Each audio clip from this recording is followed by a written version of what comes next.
కాశీ ఆధ్యాత్మికతకు చిరునామా. గంగానది ప్రవాహంతో పాటు వేల సంవత్సరాల సంస్కృతి శ్వాసించే ఈ పవిత్ర నగరంలో ఒక ఆలయం ఉంది. అది విశ్వేశ్వరుడి ఆలయం కాదు. ఇది దేవుళ్ల కోసం కట్టిన ఆలయం అసలు కాదు. దేవుని విగ్రహాల కోసం కట్టింది కూడా కాదు. దేశం కోసం కట్టిన ఈ ఆలయమే వారణాసిలోని భారతమాత ఆలయం. ఈ ఆలయంలోకి అడుగు పెడితే గంటల శబ్దం వినిపించదు. పూజారి మంత్రాలు అసలు వినిపించవు. అడుగడుగున జై హింద్ నినాదమే మన గుండెల్లో మారుమోగుతుంది. ప్రతి భారతీయుడి గుండెల్లో దేశ భక్తి తాకే మౌన గంభీరతను ఇక్కడ మనం అనుభూతి చెందుతాం. ఈ మందిరంలోని ప్రధాన ఆకర్షణ విగ్రహం కాదు, భారతదేశమే. ఒక భారీ తెల్లని మార్బుల్ రాతిపై చెక్కిన అఖండ భారతదేశ పటము. హిమాలయాల ఎత్తులు, గంగా యమున గోదావరి ప్రవాహాలు, ఎడారులు, అడవులు, పర్వతాలు, అలాగే మైదానాలు. భారతదేశ భౌగోళిక వైభవం అంతా ఇక్కడ ఒక్కచోట కనిపిస్తుంది. ఈ ఆలయాన్ని 1936లో దేశభక్తుడు, స్వాతంత్ర సమరయోధుడు అయిన బాబు శివ్ ప్రసాద్ గుప్తా నిర్మించారు. మహాత్మా గాంధీ ఆశయాలతో ప్రేరణ పొందిన ఆయన దేశమే దేవుడు అన్న భావనను ఈ మందిర రూపంలో ప్రజల ముందు ఉంచారు.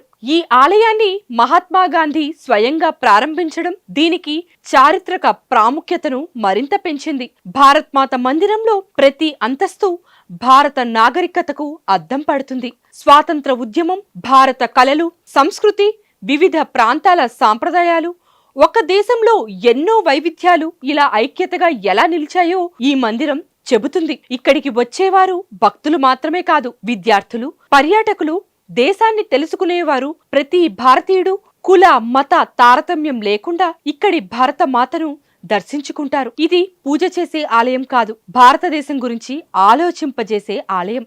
గణతంత్ర దినోత్సవం అయిన ఈ రోజు మన రాజ్యాంగం ఇచ్చిన ఐక్యత, సమానత్వం, సోదరభావం వంటి విలువలను మౌనంగా గుర్తు చేసే స్థలం ఈ భారతమాత మందిరం. ఆధ్యాత్మికతతో పాటు దేశభక్తిని మేల్కొలిపే ఈ అపూర్వ జాతీయ స్మారకం ఉత్తరప్రదేశ్లోని వారణాసిలో చారిత్రాత్మక మహాత్మా గాంధీ కాశీ విద్యాపీఠ్ క్యాంపస్లో నిర్మించబడింది.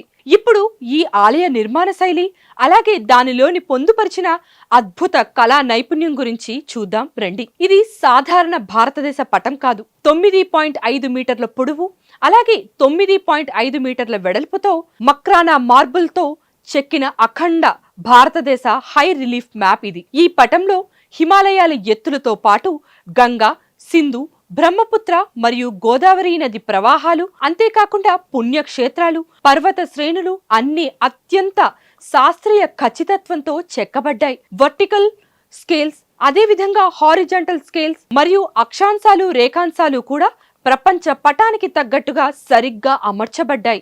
ఈ అద్భుత నిర్మాణం వెనుక 6 సంవత్సరాల కఠిన శ్రమ ఉంది. 20 మంది శిల్పులు, అలాగే కళాకారులు, 762 మార్బుల్ ముక్కలతో అన్నీ కలిపి ఈ మహత్తర పటంగా రూపుదిద్దారు. ఈ ఆలయం నిలిచింది 5 స్తంభాలపై. ఈ 5 స్తంభాలు సూచించేది సృష్టికి ఆధారమైన పంచభూతాలైనటువంటి భూమి, గాలి, అగ్ని, నీరు మరియు ఆకాశం. ఈ స్తంభాలన్నీ పైకి వెళ్లే కొద్దీ ఒకే శిఖరంగా మారతాయి.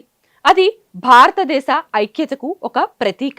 ఈ ఆలయానికి పునాది వేసింది ప్రఖ్యాత జాతీయ నాయకుడు, సామాజిక సంఘ సంస్కర్త డాక్టర్ భగవాన్ దాస్. దీనిని నిర్మించిన వారు దానశీలి, స్వాతంత్ర సమరయోధుడు బాబు శివప్రసాద్ గుప్తా. ప్రఖ్యాత నాణేల శాస్త్రవేత్త, పురావస్తు నిపుణుడు శ్రీ దుర్గాప్రసాద్ ఖత్రీ దిశానిర్దేశంలో ఈ నిర్మాణం పూర్తయింది. 1936 అక్టోబర్ 6వ తేదీన ఈ ఆలయాన్ని దేశపిత మహాత్మా గాంధీ ప్రారంభించడం దీనికి అపూర్వ చారిత్రక విలువను ఇచ్చింది.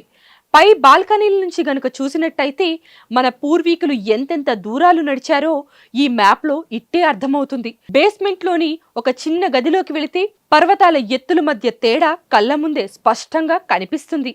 ఈ పటంలో కనిపించేది కేవలం నేటి భారతదేశం మాత్రమే కాదు, అఖండ భారతావని. ఆఫ్ఘనిస్తాన్, బలూచిస్తాన్, పాకిస్తాన్, బంగ్లాదేశ్, మయన్మార్ మరియు శ్రీలంక. ఇక్కడ కనిపించేది అఖండ భారతదేశం, భారత ఉపఖండం. ఇక్కడ దేశమే దేవత, ఈ పటమే భారత మాత. ఈ ఆలయ ప్రారంభోత్సవానికి జాతీయ కవి మైథిలి శరణ్ గుప్తా రాసిన కవిత ఇప్పటికీ ఈ మందిర గోడలపై భారతీయుల్ని దేశభక్తితో నింపుతుంది. రిపబ్లిక్ డే రోజున మన రాజ్యాంగ విలువలను గుర్తు చేసుకుంటూ దేశం కోసం తల వంచే భావనను నేర్పే ఈ భారతమాత మందిరం ప్రపంచంలోనే ఒకే ఒక్కటి. దేవుడిని కాదు, దేశాన్ని పూజించే ఆలయం ఇది. జై Hind. Please subscribe to the channel and download the Politicos app from the links in the description.